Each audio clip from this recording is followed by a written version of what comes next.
আমার মাফ করে দে। এই চুপ! কান্নাকাটি করে নো প্রফিট।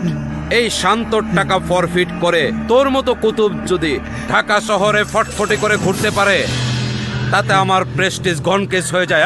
এই তাই আজ তোর ভেতরের আত্মাটাকে আমি মুক্ত করে দেব, আর সবাই তাকিয়ে তাকিয়ে দেখবে। শান্ত ভাই, আমার সাইডে দেন।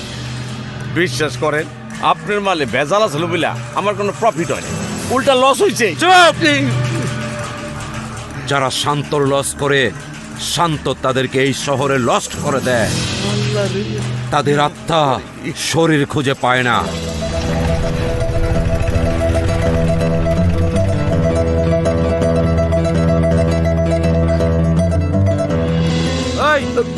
দাঁড়া দাঁড়া,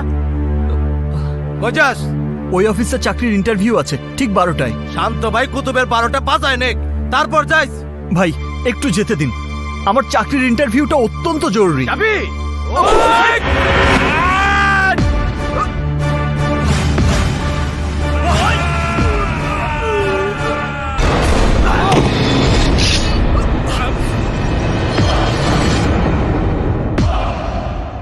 এই তুই কে?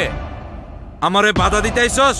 জানিস না মাই শুট খাপ থেকে বের হইলে ব্লাডের স্বাদ না নিয়ে খাপে ঢোকে না। দেখুন ভাই, আমি আপনার কাজে বাধা দিতে আসিনি, আপনার লোকেরাই আমাকে আপনার কাছে এভাবে পাঠিয়েছে। আমি যাচ্ছি। দাঁড়া।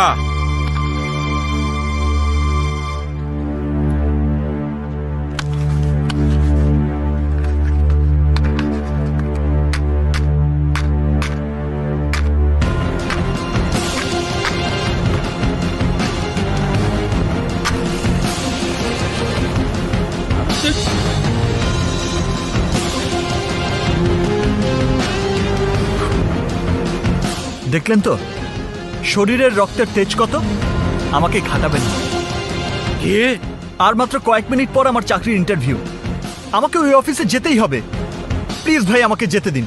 চাকরি করবি? ইন্টারভিউ দিবি? তার মানে তো তুই এই শহরেই থাকবি। আর এই শহরেই যখন থাকবি, তাহলে আমার বাহাদুরি দেখে যা। সাহস দেখলেন, রক্তের তেজ দেখলেন, আর কিছু দেখতে না চাইলে আমার রাস্তা ছাড়ুন, সরুন।